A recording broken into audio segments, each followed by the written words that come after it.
Hello বন্ধুরা, welcome to my channel mister and missus Rosario vlogs. তো আজকে দেখাবো তোমাদের সাথে চড়কের 6 নম্বর পর্ব। আগের দিন বৃষ্টি আসার জন্য চড়ক বন্ধ হয়ে গেছিলো, তো এটা পরের দিন আবার চড়ক চালু হয়েছে। তো সেখান থেকে আবার শুরু করছি ভিডিওটা।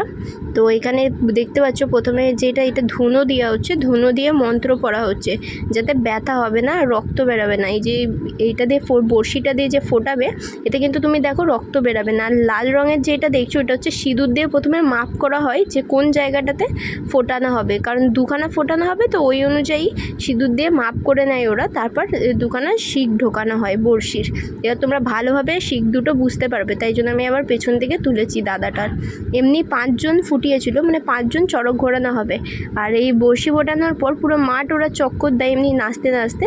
ওই যে বড়শি ফোটানো হয় সে শিব সাজে, আর বাকি যারা সন্ন্যাসী আছে তারা বরযাত্রীর হয়ে পুরো মাঠ ঘোরানো হয়।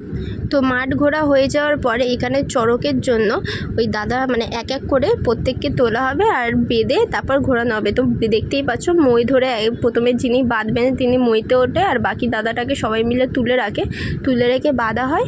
আর তারপর এমনি দৌড়ে একদিকে অনেকজন থাকে বাঁশ ধরে যারা ঘোরায়, আর অন্যদিকে ওই দাদাটাকে ঝোলানো হয়। তো তোমরা এবার ভালোভাবে বুঝতে পারবে, আমি দূর থেকেও তুলেছি আর সামনে থেকেও তুলেছি, তোমরা এতে ক্লিয়ারলি বুঝতে পারো। তো দেখতে পাচ্ছ এই জিনিসটা কত ডেঞ্জারাস হয়, বুঝতেই পারছো। যদি ছিঁড়ে পড়ে যায় তাহলে সেই দাদাটার লাইফ রিস্ক তো থাকতে পারে। কিন্তু এই সব কিছু হচ্ছে নিষ্ঠার উপর। তুমি যদি নিষ্ঠাভাবে ঠাকুরকে ডেকে পুজোটা দাও তাহলে তোমার কোনো দিনই কোনো ক্ষতি হবে না, ঠাকুর তোমাকে রক্ষা করবে। কিন্তু যদি তুমি এই ঠাকুর নিয়ে ছেলে খেলা করো, সেক্ষেত্রে কিন্তু তোমাদের অনেক জায়গায় এখন তুমি দেখতে পারবে চড়কে ভেঙে পড়ছে। এগুলো কিন্তু সব ওই ছ্যাবলামির জন্যই হচ্ছে। ছ্যাবলামি মেয়েরা অনেকে পুজো করছে, তো তার জন্যই অনিষ্টগুলো হচ্ছে। এমনি যদি নিষ্ঠা করে হয় তো তোমারই কোনো দিনই কোনো ক্ষতি হবে না। তো এখানে অনেক নিষ্ঠা করে পুজো হয় বলে তো তুমি দেখতেই পাচ্ছ কোনো ক্ষতি হয়নি। 5 জনেই খুব সুস্থভাবে ঘোরানো হয়েছে চড়ক, আর 5 জনকেই সুস্থভাবে নামানোও হয়েছে। তো এটা হচ্ছে আমার পুরো ভিডিওটা। ভালো লাগলে লাইক কমেন্ট শেয়ার করবে, আর তোমরাও জানাও যে তোমরা কোথা থেকে এই ভিডিওটা দেখছো, তোমাদের ওইখানেও চড়ক ঘোরানো হচ্ছে কিনা, আর চড়ক ঘুরিয়ে কারোর কোনো ক্ষতি হয়েছে কিনা। কারণ এখানে কোনো ধরনের ক্ষতি হয়নি, খুব ভালোভাবেই ভিডিওটা শেষ করতে পারছি।